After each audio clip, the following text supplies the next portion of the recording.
All right, COVID hysteria is back, and with New York City warning of a 55% spike in COVID cases this month, at least one vaccine expert thinks box office hits Barbie, Oppenheimer could be to blame. Unfortunately, this blame is nothing new. Let's take a little trip down memory lane, shall we? At this point, it is a pandemic of the unvaccinated being driven by unvaccinated people. The only people that you can blame, maybe they should be shamed, are the unvaccinated. The unvaccinated people have put us in the position that we're in now. It's the unvaccinated who are the threat.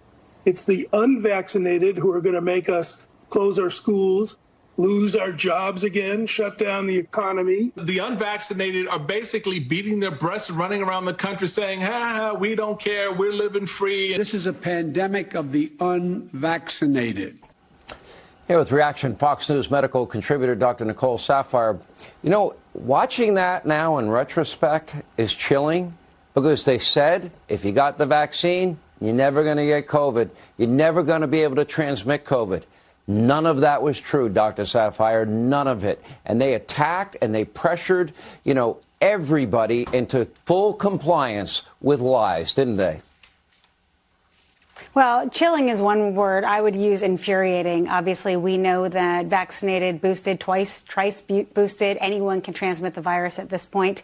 And now you're starting to see headlines again. Yes, COVID is still here. Unfortunately, we're going to have COVID, flu, and cold season probably for the rest of our lives. Just like, the great Spanish influenza was a century ago. We still deal with flu every year. We're going to see COVID every year. And these headlines are saying COVID cases are on the rise. They absolutely are. We have a variant circulating. It's one of the subvariants of Omicron. There's a lot of consonants and numbers associated with it, but basically they're calling it Eris.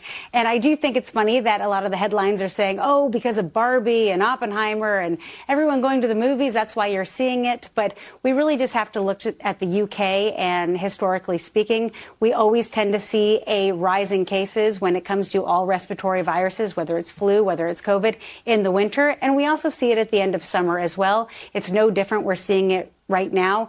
The Eris variant, good news, it still remains mild. Most common symptoms are that of an upper respiratory infection.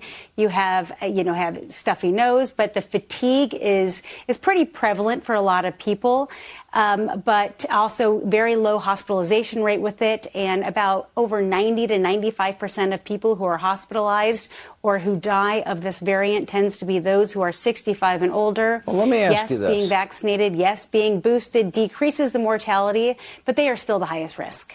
When they were telling us get the vaccine, get the booster, and you won't get COVID and you won't transmit COVID, why didn't they tell us that viruses mutate and that may not be the case in the future?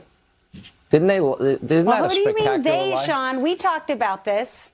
We talked about this. We talked about how the virus was going to mutate and it was going to become less aggressive, less virulent after time.